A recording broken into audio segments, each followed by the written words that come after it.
Here is a simple and very effective way for making a Godzilla cinematic scene using visual effects in the free 3D software Blender. The best thing of this process is that it works in real time, basically using Eevee, even in a weak computer. We are going to combine a real footage, which is this, with some CGI stuff. So first of all, here is the final result.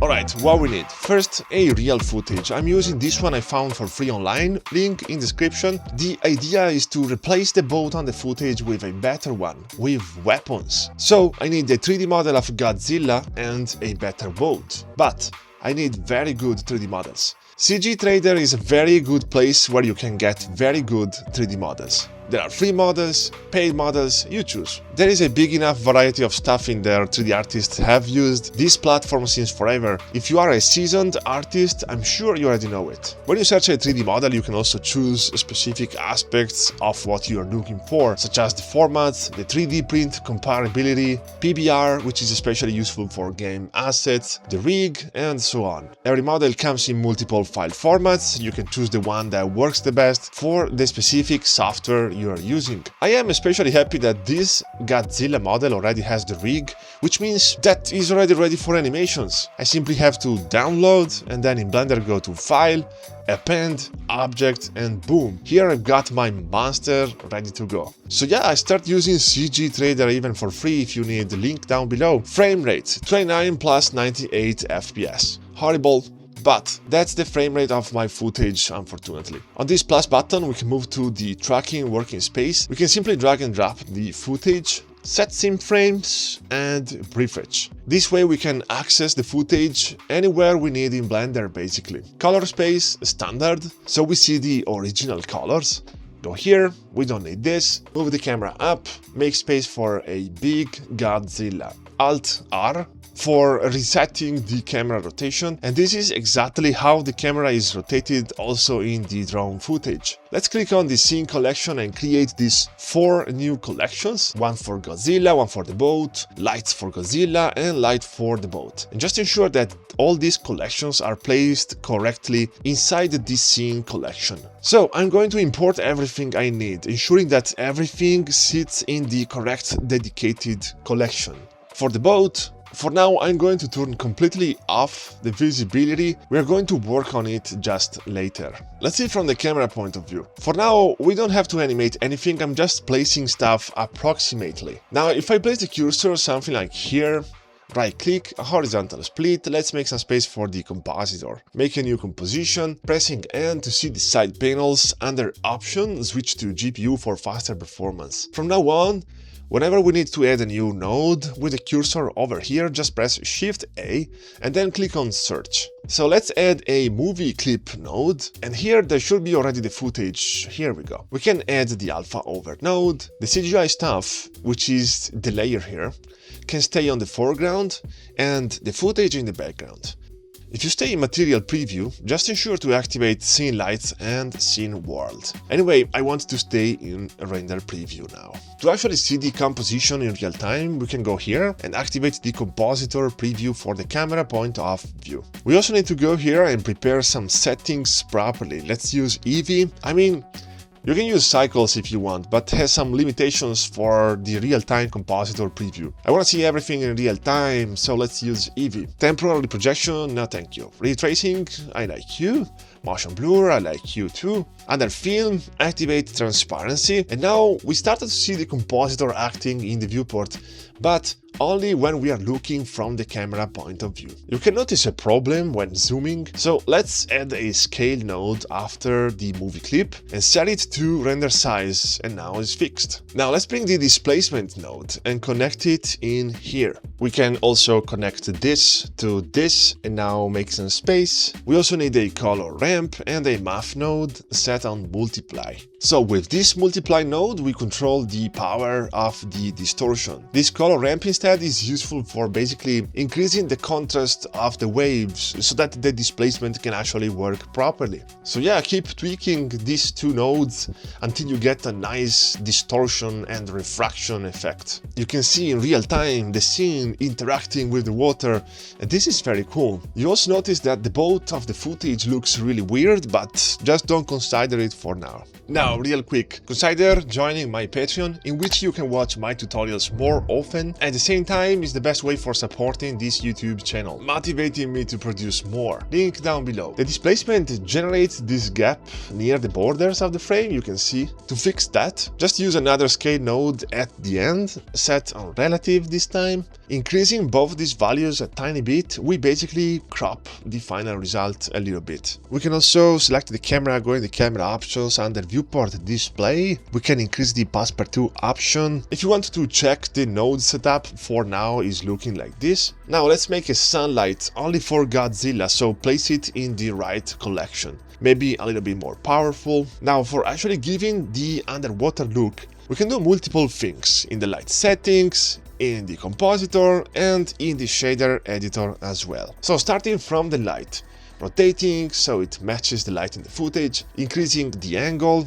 because underwater shadows are softer, and giving a color more similar to the water of the footage. Here we can actually sample the color directly from the footage and maybe make it brighter a little bit. Here we go. It's already starting to look more inserted into the ocean, but we can do more. In real life, when you record a fish from outside the water, it actually looks very low contrasted and a little bit blurred. So to emulate that, in the compositor we can add a brightness and contrast and a blur node. I'm going to connect them like this. Extend bounds, yes. So you can see I'm blurring just the CGI, maybe just a tiny bit.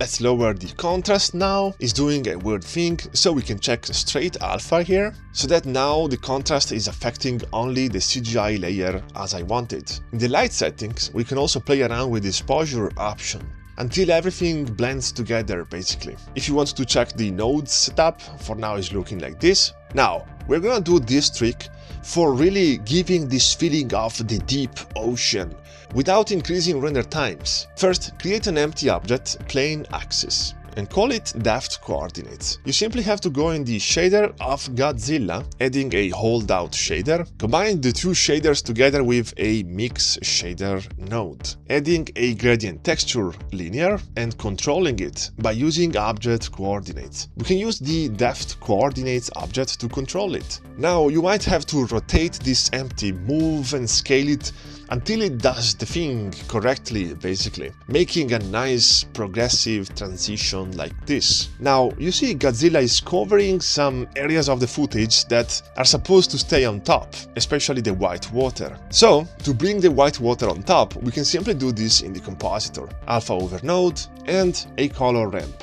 Connecting the CGI setup in the background, the footage on the foreground, then I connect also the footage to the color ramp, and the color ramp into the factor. And now, by playing around with this color ramp, I am basically masking the brightest parts of the footage. So basically, we bring the white water on top of everything.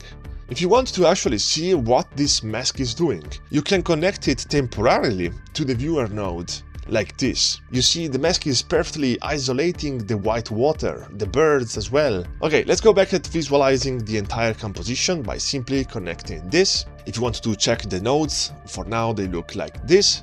Alright, it's time to work on the boat and replace it with a better one. The general idea is to split the scene into multiple layers. This way we can control everything separately, because you know, Godzilla has his own light setup, his own effects in the compositor, and the boat has its own light setup and effects as well. Unfortunately, the real-time compositor currently doesn't work anymore when you start having multiple layers. So from now on, I'm simply gonna turn it off. From now on, to see what's happening with the compositor, we need to launch a render of a single frame from here, from time to time. Alright, so this is our original setup layer, rename it like this, duplicate it by clicking here and choose copy settings. This is gonna be the Godzilla layer, duplicate it again, copy settings, and this is gonna be the boat layer. So you can see here now we have 3 layers. Starting from the original setup layer, this is just a backup layer I always make just in case we make a total mess.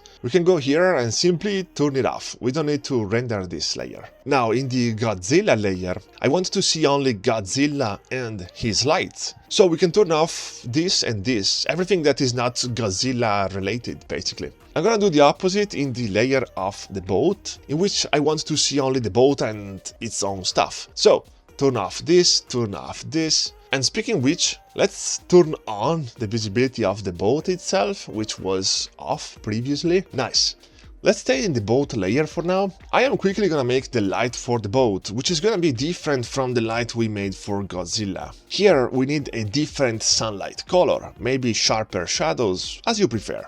Now that we have all the layers that we need, let's update the compositor. Let's see. So first, let's change this render layer node to Godzilla from now on. This is very important. For adding the boat layer on top of it, new alpha over, and new render layer for the boat. Place them like this. Also another scale node set to render size. And just to complete the final compositing setup, I can already tell you that I want also another blur node. Extend bounds, increase it a little bit for both values, maybe to 2, because CGI, you know, is always too much sharp. Update the render, so render image and everything should be composited correctly. Look at that. Finally! At this point it's time to force the CGI boat to follow the exact movement of the boat in the footage, so that we don't have to animate it manually. Easy one, motion tracking working space, with the cursor here press N to see the side panels, expand this, and here click on the plus button.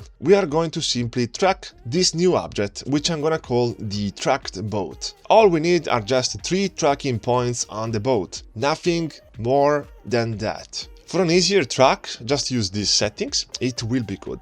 On frame 1, try to find a point with a high contrast that we can track. Control left click for adding a new point. Ensure that this track is selected and press on the track forward button. If it follows correctly the entire footage, that's good. Instead, if it goes in trouble at some point, simply delete it and make a new one. On a corner with a better contrast, like this. Let's see. Yeah, this went perfect till the end. Repeat these steps for a second tracker. Good. And another one. We have now 3 trackers in total, and all of them are following till the end. Now, move to solve. Activate tripod, so that we don't even need to care about the camera tracking.